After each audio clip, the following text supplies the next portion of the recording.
This episode is brought to you by Shudder. Shudder is a new video streaming service devoted to the best horror movies from around the world. They have new content added weekly, including films and series exclusive to Shudder, uncut and commercial-free. All of this for only $4.99 a month. You can get a free month of Shudder by using the promo code Darkest Night at checkout. That's SHUDDER.com. Offer code Darkest Night. Roth Lobdow Center for Advanced Research. Project Cyclops Day 7 about to begin. Entering the laboratory now. You okay? Yeah, fine.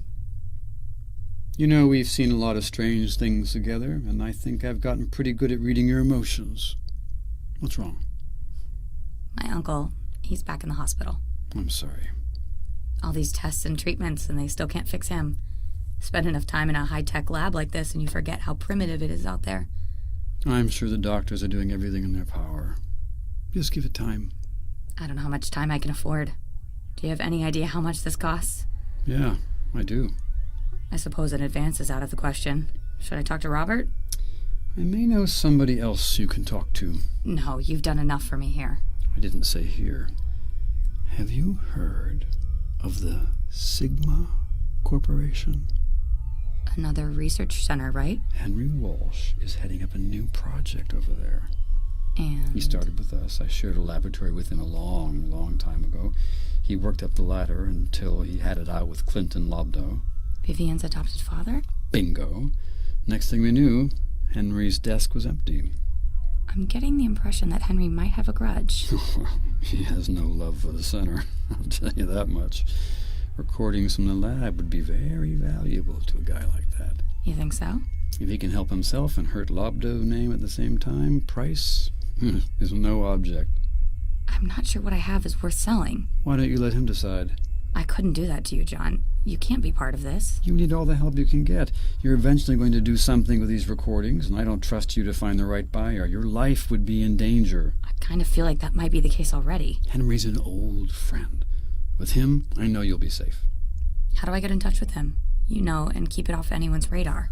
I know an email address. One that's not necessarily public info. John, why are you doing this for me? John?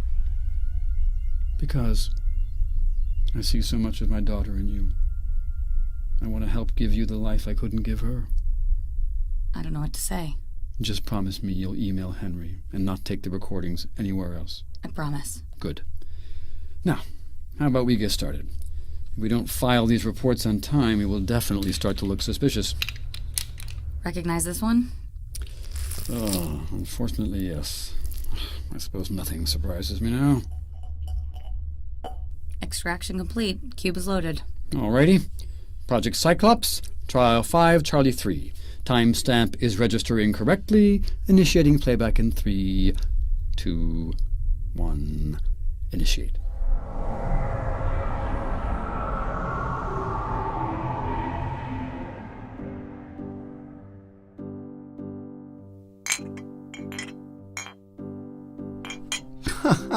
You're wrong. Admit it. I'm not wrong. I'm dead on. Jim and Toby stood at the same lab table, deep in the bowels of the Roth Lobdow Center for Advanced Research. As they talked, their eyes and hands carefully measured and weighed various compounds, adding them in the correct order with one deviation. This time, using heat, they were going to distill the liquid to collect the gas. You're not even close to being dead on, whatever the hell that means. You just can't admit to being wrong. Oh my God. If I was wrong, I would admit it, but I'm not, so I won't. Pam walked into the lab, smiling at Jim, her boyfriend, and then at Toby, the head scientist of the project. Hey, Pam. My doctorate outweighs your master's degree, Jim. I think I'll take the doctor's advice over the lab assistant's. Pam, you're right on time to settle an argument, and I'll have my doctorate in 2 weeks, Toby. And? And then you'll have to call me Dr. Lab Assistant. Dr. Lab Assistant. Ah, I like the sound of that. Yeah, you would. What's the argument? Toby says that the word... Don't spoil our judge in your favor. Write down the 2 words. Let her make the ruling. Fine. Fine. Pam attempted not to roll her eyes, failing miserably. This same scenario had played out multiple times over the previous weeks, typically going in Toby's favor. Yeah, sure, I'll look up the wiki and make a ruling. Okay. Right, here we go. Ready for the official ruling? Yeah. Yes. All right then, and I quote. There is no universally agreed plural of platypus in the English language. Scientists generally use platypuses or simply platypus. Colloquially, the term platypi is also used for the plural. Although this is technically incorrect and a form of pseudo-Latin, the correct Greek plural would be platypodes. So I was right. What? Weren't you listening? Yeah, she said that platypi is used for the plural. Yet it's technically incorrect. Platypuses is what scientists use. You're a scientist, aren't you? Pam, what's your ruling? Jim's right. Oh, come on. You're dating him. I insist on an impartial judge. Denied. Fine. I'll go over your head to the superadvisory board. I can't even get an appointment with them. They've been up to their necks in Robert's program. What's he working on again? Several projects, but I haven't heard a thing about any of them. Me neither. All I've gotten out of anyone is that it has to do with headphones and human subjects. Huh? I didn't know Robert was far enough up the totem pole to swing human trials. Apparently, he's getting anything he asks for. Lucas has already cut funding to some of the other projects and even canceled several contracts. Weird. Mid-study. No way. Yep, I heard it straight from Erin. Her contract was canceled and she was only 2 weeks away from finishing up. Damn. Must be something huge. Must be is right. But are we in jeopardy? Of course not. The board wouldn't cut our funding. What? Well, do you know something that we don't? No, but I wouldn't be too confident in how strong our position here is. You're serious? Yes. Oh, there's no way. Well, they flew me in from Florida. I don't know what to tell you. Jesus, I never thought the board would have the guts to fly me in just to cut me. Anything's a possibility. That's why it's so important that we buckle down and focus on our goal. Keeping to that track, what's on tap for today? What were you both working on before it all devolved into an argument on platypi versus platypuses? Well, we were simply... Oh, fuck!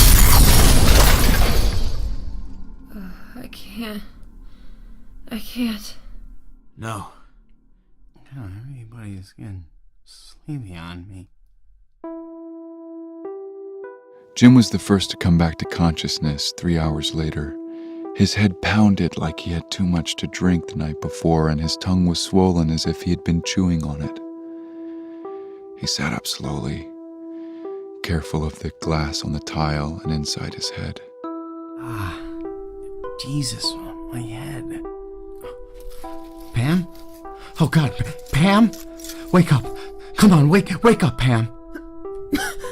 Jim? Yeah, it's me. Are you okay? I think... Where's Toby? Behind the counter. Toby! Hey, wake up, Toby, wake up. Oh. Oh, what happened? The relief valve pressure was set too high and the gas cylinder blew. What? It blew up, and for whatever reason, the hood malfunctioned too. We all passed out from the fumes. Oh, I feel like I drank a whole bar. Same. What formulation were you both testing today? Yeah, the Saber Formulation. Why wasn't the relief valve pressure set lower? Because you distracted me with that Robert nonsense. What? I didn't say anything. Yeah, you did. You said that Pam distracted you with all that Robert nonsense. Oh. Sorry. Guess the fumes still have me a little high. I'll say. We can come back to that later. Right now, we need to focus on getting out of here and into safe air. There's no need to worry about air quality. The center didn't skimp on any of their labs. The fumes were out of this room almost as fast as they were expelled. All that expense didn't stop the hood from malfunctioning. Oh, good point. We should be fine for now. I can hear the vents running in the ceiling. We just need to get away from this glass. I'd rather not have to fill out more paperwork than necessary for this mess. We need to notify the director of the accident. We'll lose funding if she does that. What do I do? Not sure. Find a new job someplace? With all your lab experience, I'm sure that won't be too hard. Yeah, but I doubt they'll cancel our contract. They won't be happy, but they won't cancel us. Besides, they've kept Gabe around for this long, and he's had several projects go belly up. Toby didn't speak for a long time. Instead, he sat on the floor trying to figure out what was happening. Jim, can you go ahead and start cleaning up? I'm gonna call the director and let him know what's happened. Yeah, no problem. You sure you're okay to get up? I can take care of myself. Right. Didn't say you couldn't. Nothing about this is funny, Jim. Yeah, got it. Guys? Yeah? Can you hear me? I'm talking back to you, aren't I? You feeling okay? We can always send for a doctor if you need one. Oh, please, I am a doctor. See, he's totally fine. Will you both keep quiet and pay attention? I think I discovered something and I need your help. Jim and Pam turned to face Toby, whose face was a bit too pale. He was staring down at the lab table, eyes crawling over the wreckage of the destroyed experiment. What's going on, Toby? Pam knew that Toby only got that tone in his voice when he was onto something big. And there was no way she was going to allow herself or Jim to get in the way of whatever that discovery was. Watch my lips. Don't take your eyes off them. Okay, watching. Will this get the board off our backs? Everyone was quiet for a while, lost in their own thoughts. Oh my god. Yeah, I think it will. Fantastic. Will what get the board off our backs? You try, Pam. This is what's gonna get the board off of our backs. Jim's brow furrowed. He couldn't believe what he was seeing, even though it was right there in front of him. I didn't catch that. No, me neither. Try again, Jim. Damn it. So it's not 100%. Okay. Before you start coming up with limitations, let's relax and enjoy the fact that we now have the ability to read each other's minds. That's kind of huge. Yeah, I guess I just wanted... I don't know what I wanted. It's not working, Jim. Damn it! Why can't he do what we can? I'm not sure. We probably need to experiment with it a bit more. We can probably schedule some time tomorrow. Does this include me? Of course it does, Jim. Why aren't either of you talking anymore? Wait, I can't speak now? I can only communicate using my mind? You try to talk, Toby. Same for me. I wonder if the fumes we all inhale damaged parts of the left brain hemisphere while enhancing... I'm not sure. Frontal lobe-ish? So basically, while Pam and I gained the ability to communicate telepathically, we also lost the ability to use normal speech due to the damage. Is this permanent? I can't know that. As if being with Jim wasn't hard enough, now I won't be able to explain away things like... Hey, Pam. Keep hold on to your thoughts, they're leaking out. No, Pam, finish it. Explain away things like what? Jim, it doesn't matter, they were just stray thoughts.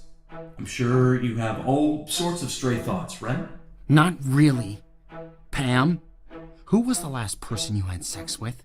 Toby, shit! Toby? Jim, it's not true. She's just thinking of the person standing in front of her. It's not what you think. I'm standing in front of her. He knows now, Toby. We might as well tell him the rest. The rest?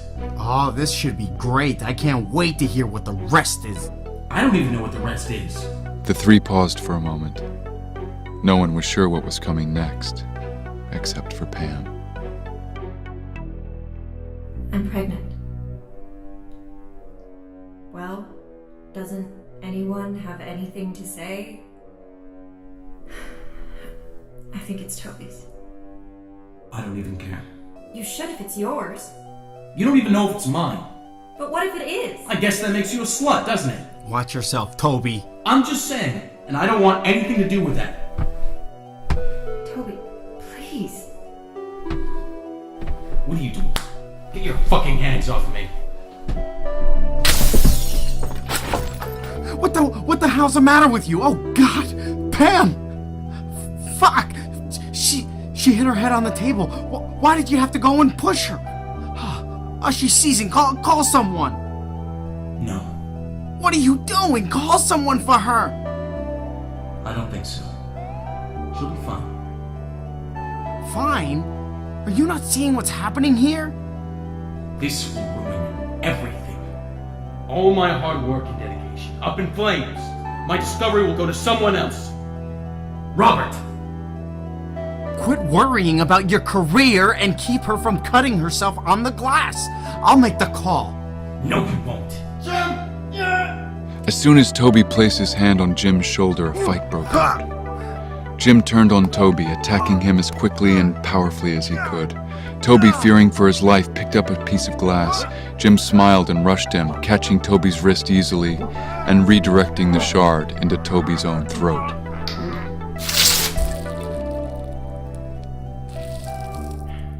Look at what you made me do! Shortly after Toby stopped breathing, guards entered the lab and escorted Jim to an interrogation room.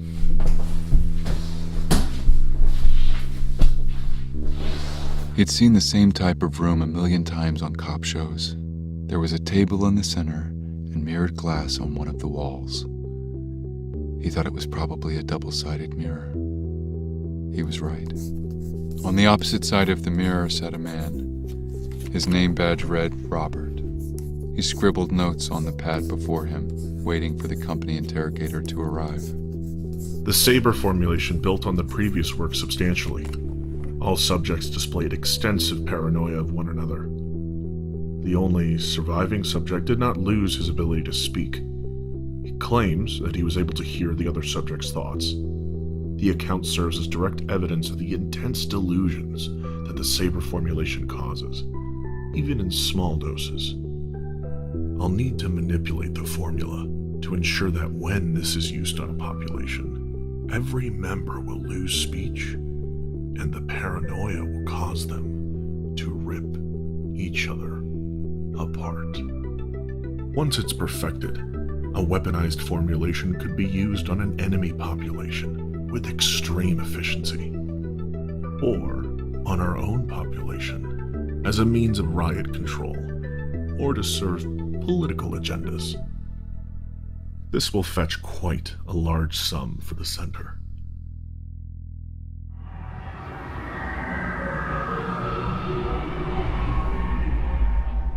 John? Yeah? That's the same Robert, right? Yes. That's our boss. Thanks for listening. This episode is brought to you by Shudder. Shudder is a new kind of video streaming service devoted to the best horror movies from around the world. New content is added weekly, including films and series exclusive to Shudder, uncut and commercial-free, created by horror fans and handpicked by experts. This week, I've been watching John Carpenter's The Fog and Christopher Lee's Scars of Dracula. I highly recommend both films, and they're definitely worth checking out. All of this is only $4.99 a month. But right now, you can get a free month of Shudder by using the promo code Darkest Night at checkout. Not only that, if you're a fan of this show, you can actually get episodes of Darkest Night ad-free and lossless sound quality and a week early on Shudder. So go to shudder.com, that's shudder.com, and use promo code Darkest Night for a free month. Also, it's been a big week for the Darkest Night writers. Christopher Bloodworth just launched his new podcast, Rover Red. You should definitely check that out. And Jimmy Giuliani made the top 100 of TNT's horror contest with his story, Uncle Jerry's Family Fun Zone. You should definitely go to wattpad.com and vote for it. The link is on our Twitter feed. It's an amazing story and definitely worth checking out. Again, remember, shudder.com, offer code Darkest Night. Thanks for listening, and we'll see you again.